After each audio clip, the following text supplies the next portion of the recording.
भारत और कनाडा के बीच चल रहे कूटनीतिक तनाव के बीच दोनों देशों के व्यापारिक रिश्तों पर भी संकट मंडराने की आशंका है। कनाडा में खालिस्तानी आतंकी हरदीप सिंह निज्जर की हत्या के बाद से दोनों देशों के रिश्तों में तनाव पैदा हो गया है। इस घटना के बाद दोनों देशों ने एक दूसरे के राजनयिकों को वापस बुला लिया है और कुछ को निष्कासित भी कर दिया है। लेकिन इस तनाव के असर से दोनों देशों के बीच जारी व्यापार को नुकसान होने का खतरा बढ़ गया है। आपको जानकर हैरानी होगी कि कनाडा के पेंशन फंड भारत के कई सेगमेंट में निवेश करते हैं और यहाँ से पैसा कमाकर अपने नागरिकों को पेंशन देते हैं। यहाँ जिन सेक्टर्स में कनाडाई पेंशन फंड्स का सबसे ज्यादा निवेश है, उनमें रियल एस्टेट सबसे आगे है। ऐसे में दो बातें निकलकर सामने आती हैं कि भारतीय रियल एस्टेट कितना मजबूत और भरोसेमंद है। अगर किसी देश का पेंशन फंड किसी दूसरे देश के रियल एस्टेट में पैसा लगा रहा है तो समझना मुश्किल नहीं कि निवेश हासिल करने वाले देश के प्रॉपर्टी मार्केट की साख कैसी है।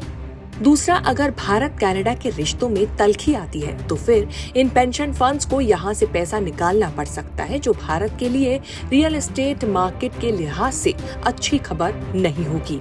दरअसल भारत कनाडा के रिश्ते में तनाव बढ़ने से दोनों देशों के 70,000 करोड़ रुपए के ट्रेड को नुकसान पहुँचने का डर पड़ गया है। GTRI के मुताबिक अभी तक तो इस तनाव का भारत कनाडा व्यापार पर कोई खास असर नहीं पड़ा है, लेकिन आगे ये विवाद बढ़ने पर दोनों देशों की अर्थव्यवस्था को नुकसान हो सकता है। भारत और कनाडा के बीच द्विपक्षीय व्यापार के आंकड़ों के मुताबिक 2022-23 में दोनों देशों के बीच ये 8.3 अरब डॉलर का था। 2023-24 में ये बढ़कर 8.4 अरब डॉलर का हो गया। कनाडा से भारत का आयात बढ़कर 4.6 अरब डॉलर का हो गया है, जबकि निर्यात में मामूली गिरावट के साथ ये आंकड़ा 3.8 अरब डॉलर रहा है।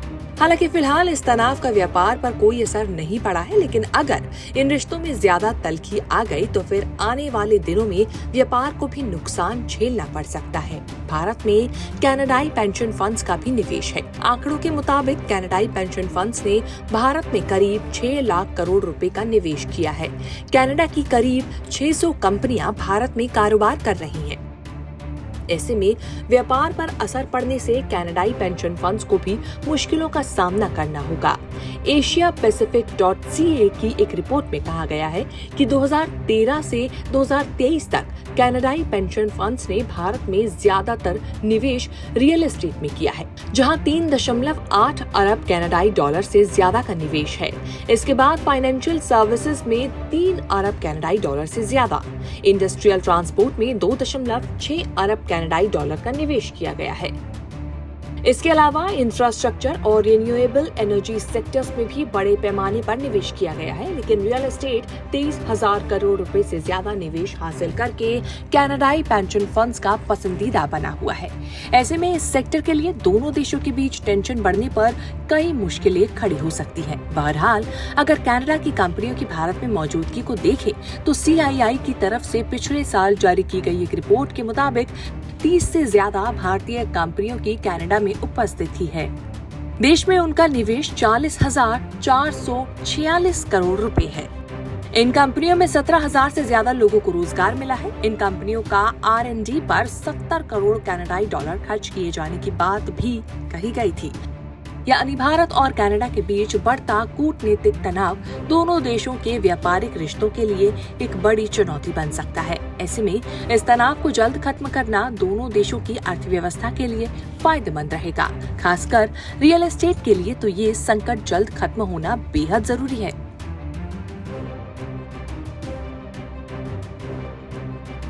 अगर आपको ये जानकारी पसंद आई हो तो हमारे चैनल को सब्सक्राइब करें और इस वीडियो को लाइक करें। साथ ही अपने दोस्तों के साथ शेयर करें ताकि वो भी सही वित्तीय योजना बना सके। हमारे अगले वीडियो को तुरंत देखने के लिए बेल आइकन पर क्लिक करना ना भूलें, जिससे आपको हमारी वीडियोस की नोटिफिकेशन समय पर मिल जाए। धन्यवाद और हम आपसे जल्द मिलेंगे अपनी अगली वीडियो के साथ।